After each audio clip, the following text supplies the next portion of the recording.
This bridge was finished in 1985. It's being torn down right now, not because something hit it, not because of an earthquake. The concrete simply wore out. This pier was built before Julius Caesar was born. It has sat in salt water for over 2,000 years. And here's the detail that should bother you. Salt water is the single fastest way to destroy the concrete we pour today. So why is the old one winning? For most of modern history, we genuinely didn't know. And the answer turned out to be something engineers had been staring at for 100 years and dismissing as a mistake. Concrete is the most used building material on Earth.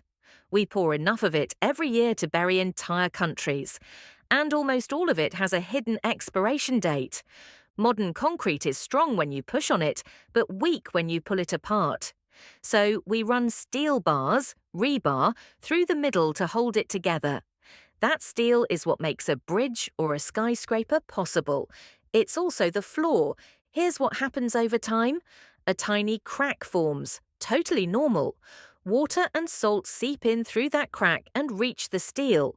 The steel rusts, and rust takes up more space than the metal it came from, so it pushes outward, cracking the concrete from the inside.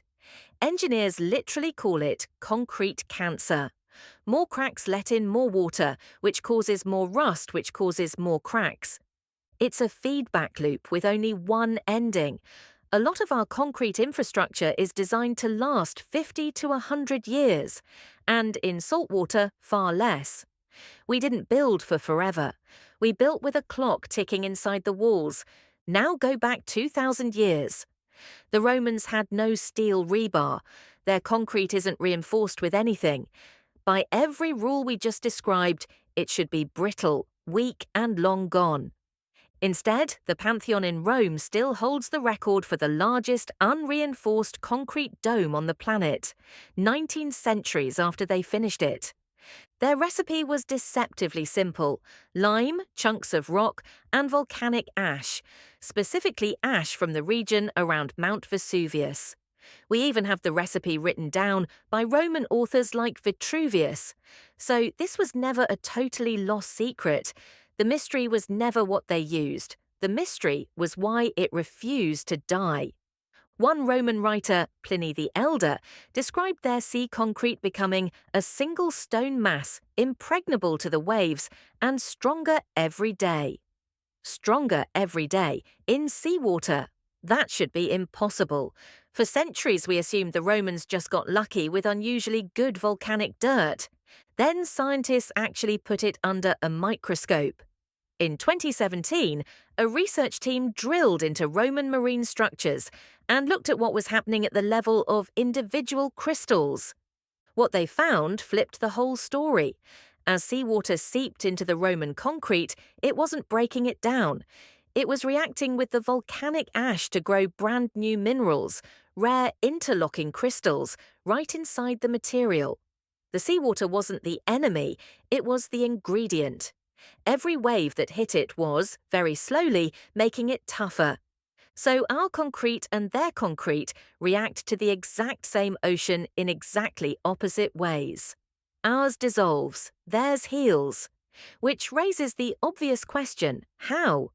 For about 100 years, anyone who studied Roman concrete noticed these little white chunks scattered all through it. Bright lumps they called lime clasts. And the consensus was simple: sloppy work, poor mixing. The Romans, the thinking went, just weren't careful enough to blend their lime evenly.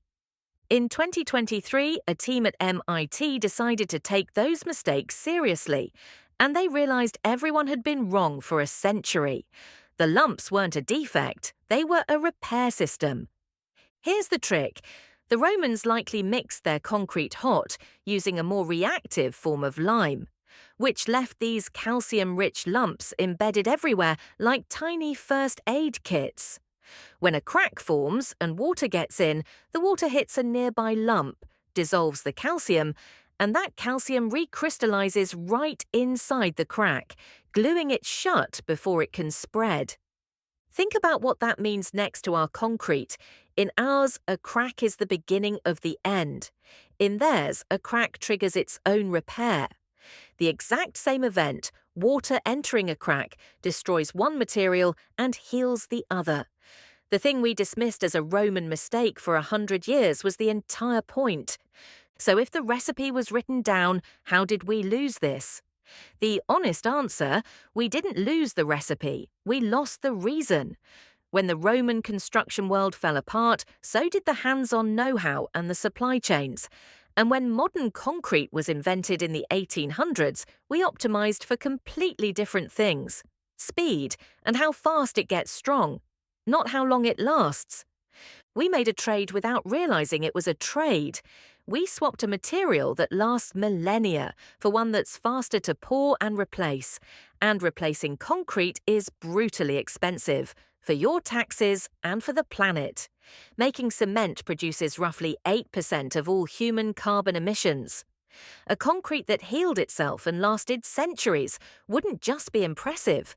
It would be one of the most important climate technologies we could build, which is exactly why researchers are now racing to put that Roman self-healing trick back into modern concrete. 2,000 years after we let it slip away. That bridge from the start of the video will be rebuilt and torn down again, probably within your lifetime. The Roman pier will just keep standing, quietly repairing itself, the way it has since before Rome had emperors. Roman concrete is just one thing humanity built better by accident and then forgot. Next time, we go after a metal so sharp and so strong that for centuries no one could reproduce it, and the recipe truly did vanish. Damascus steel. Subscribe so you don't miss it.